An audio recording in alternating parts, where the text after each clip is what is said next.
प्रलयनाथ, प्रलयनाथ, प्रलयनाथ, प्रलयनाथ।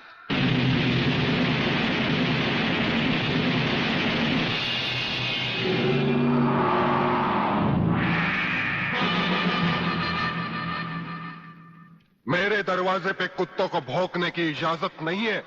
ये शेर की दहाड़ है। अगर नहीं सुनी तो आके फाड़ कर नीचे देख।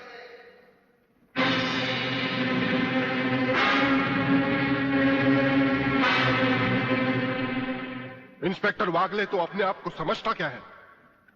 तेरे जैसे पता नहीं कितनी खाकी वर्दी वाले हमारी घर की चौकीदारी करते हैं। नौकरी करता है 1500 रुपए की और बात करता है प्रलयनाथ से। यही 1500 की नौकरी करने वाला एक दिन तुझे 150 का कफन पहनाएगा प्रलयनाथ। आज से तू उल्टी गिनती गिनना शुरू कर दे। जिस दिन भी मुझे तेरे खिलाफ एक भी सबूत मिला ना, तुझे ऐसी मौत मारूंगा कि तेरी पापी आत्मा अगले 7 जन्म तक किसी दूसरे शरीर में घुसने के पहले कांप उठेगी। अबे चुप! एक लफ्ज भी आगे बोला तो भून के रख दूंगा। तू मारेगा मुझे? है? चल चला। अब क्या सोच रहा है? चला गोली। अपनी मां का दूध पिया है तो चला गोली। इस बदन को छूने के लिए शेर का कलेजा चाहिए। तेरे जैसा बुज़दिल और नामर्द मुझ पे क्या गोली चलाएगा? चला।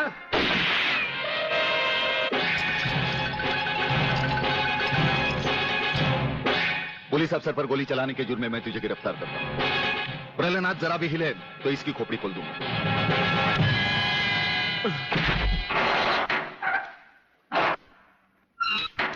अगले मेरा बाप तुझे छोड़ेगा नहीं। आखिर तुमने वही किया जो हम नहीं चाहते थे। आज तक एक बात मेरी समझ में नहीं आई। आखिर आप चाहते क्या है? क्या आप ये चाहते हैं कि एक के बाद एक की मौत होती रहे और हम चुपचाप देखते रहें? पहले डॉक्टर गुप्ता की मौत हो गई, फिर अली मारा गया। आज इस प्रलयनाथ के पिल्ले ने मुझ पर गोली चलाई। ये देखिए, अगर मैंने बुलेट प्रूफ जैकेट नहीं पहनी होती तो मरने वालों की लिस्ट में मेरा भी नाम जुट जाता। लेकिन इसने तुम पर गोली क्यों चलाई? क्योंकि मैंने इसे मजबूर किया था। इसके खिलाफ सारे सबूत मैंने पहले ही इकट्ठा कर लिए थे। सवाल था उंगलियों के निशान का, जो इस रिवॉल्वर पर मौजूद हैं। एक बात मैं दावे के साथ कह सकता हूं सर, अनीता चौधरी का कातिल और राधा टंडेल से शरीर संबंध रखने वाला यही है रसिकनाथ। डीआईजी के बेटे संजय को फंसाया है क्योंकि वो अपने बाप के कातिल का चश्मदीद गवाह है। वागले, अब हम इसे उस अस्पताल में ले जाएंगे जहां इसके अंदर के छुपे हुए राज एक बीमारी की तरह बाहर आ जाएंगे।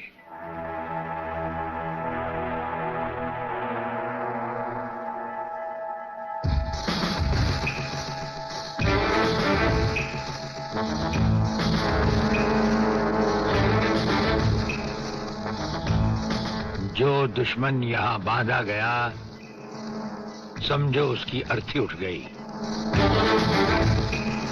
हमारा ये हथियार आग उगलता है। जो कुछ हमने पूछा, अगर उसका जवाब तुमने सच सच नहीं दिया तो ये हथियार तुम्हें जला डालेगा।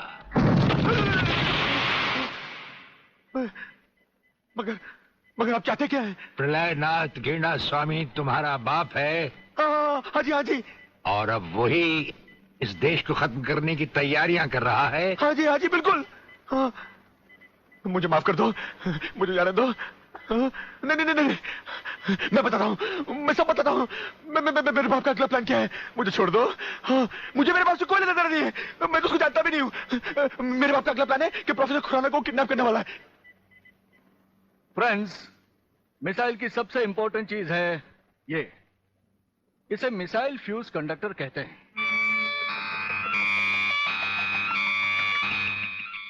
जब तक ये मिसाइल में नहीं लगेगा, मिसाइल टेक ऑफ नहीं कर सकता। वो एक मुर्दे की तरह होगा। पहले हमारे देश में मिसाइल फ्यूज कंडक्टर बनाना इतना आसान नहीं था, जो कि अब हो गया। खबरदार, कोई हिलेगा नहीं।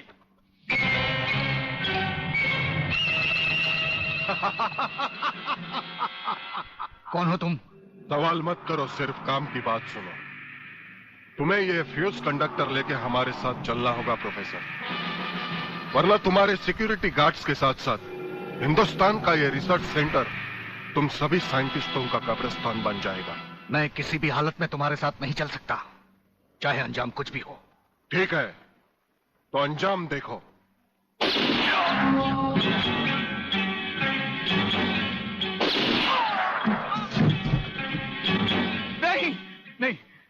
ये इस देश के भविष्य हैं। इन्हें मत मारो प्लीज। मैं तुम्हारे साथ चलने के लिए तैयार हूं। तुम अकेले नहीं, फ्यूज कंडक्टर भी तुम्हारे साथ चाहिए। डैडी रुको, डैडी डैडी रुको। डैडी ये बहुत खतरनाक लोग हैं, मुझे बचा लो डैडी, जल्दी जल्दी जल्दी।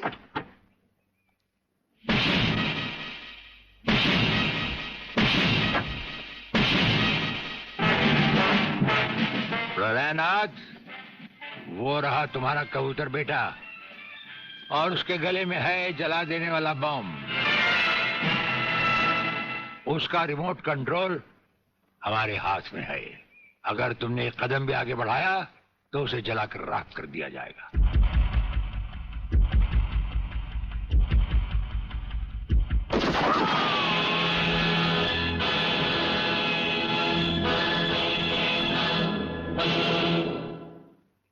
काफी हो गया, ये तमाशा बंद करो प्रलयनाथ। हाँ हाँ डैडी, आप वो ही करिए जो ये कहते हैं, वरना ये लोग बहुत खतरनाक लोग हैं, मुझे मार डालेंगे। क्या चाहते हो तुम? क्या मजेदार सवाल किया है तुमने, समझे नहीं। प्रोफेसर खुराना को वापस करो और अपने इस कबूतर बेटे को यहां से लेकर रफू चक्कर हो जाओ।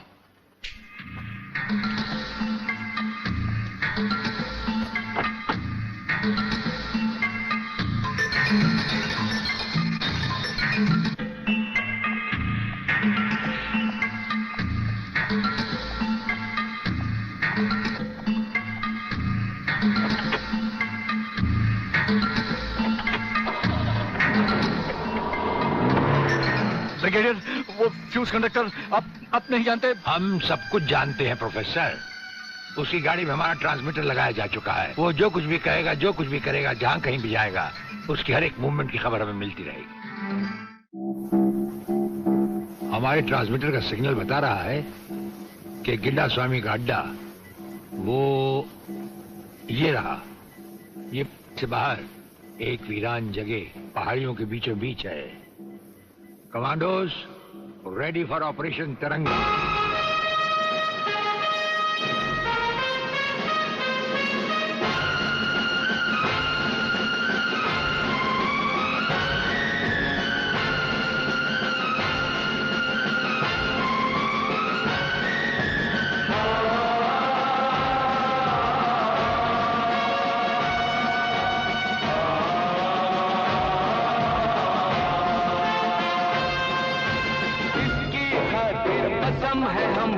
अपना शीश कटा देंगे, अपना शीश कटा देंगे।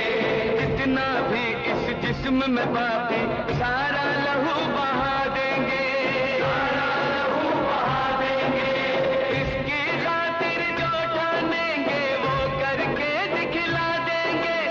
अपनी धरती के आगे हम सारा गगन झुका देंगे, सारा गगन झुका देंगे। तिरंगा है, भगवान तिरंगा है, मेरी जान तिरंगा है, मेरी जान तिरंगा है।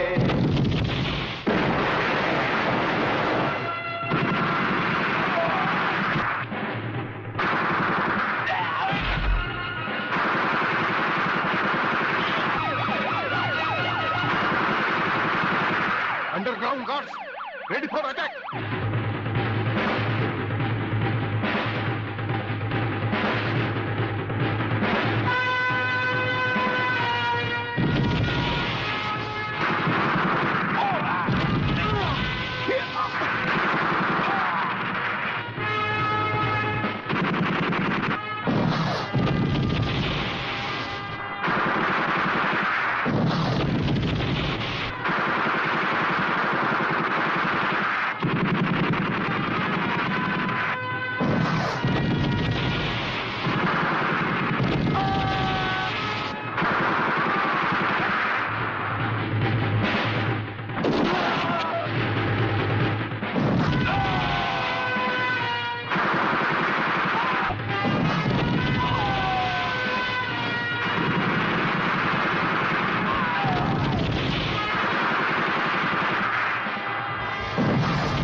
भड़वों से कह दो कि हथियार फेंक दे। जरा भी हरकत की तो चिथड़े उड़ा दूंगा। हथियार फेंक दो।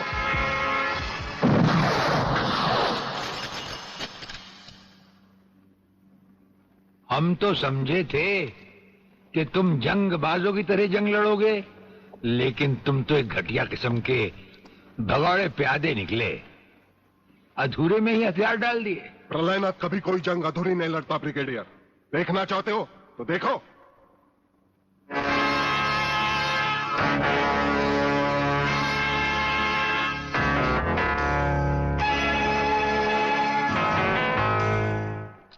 देखा वागले, अब हथियार नीचे डालने की बारी तुम्हारी है।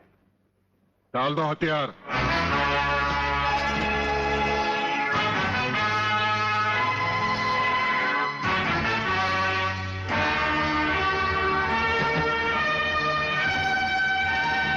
ब्रिगेडियर, हथियार नीचे डाल दो।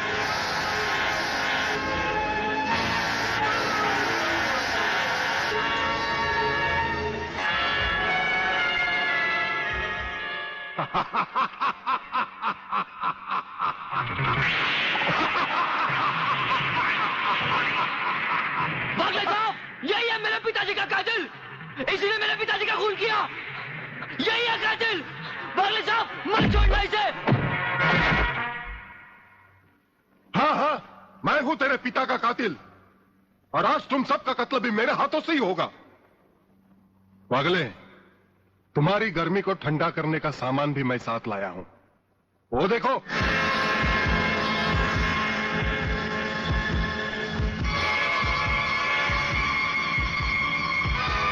खबरदार अपनी जगह से हिलने की कोशिश की।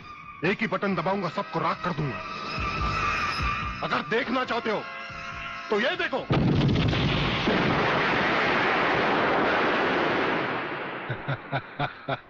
देखा ब्रिगेडियर, मेरी जंग की शुरुआत, और इसकी इंतहा होगी तुम्हारी बर्बादी और हिंदुस्तान का खात्मा। हिंदुस्तान का खात्मा? हिंदुस्तान का खात्मा तो सदियों से कोई नहीं कर सका। वो तो एक ख्वाब ही रहा जो न कभी पूरा हुआ था और न कभी होगा। रहा हमें मारने की बात, तो फिर हिंदुस्तान में शेर बचे ही कितने हैं। उन्हें तो हुकूमत भी मारने की इजाजत नहीं देती। और फिर तुम जैसे गेंडे की शक्ल की औकात ही क्या? मेरी औकात का पता तो तुम्हें आज ही चलेगा ब्रिगेडियर। मैं भी देखता हूं इन शेर के जबड़ों में कितने दांत हैं।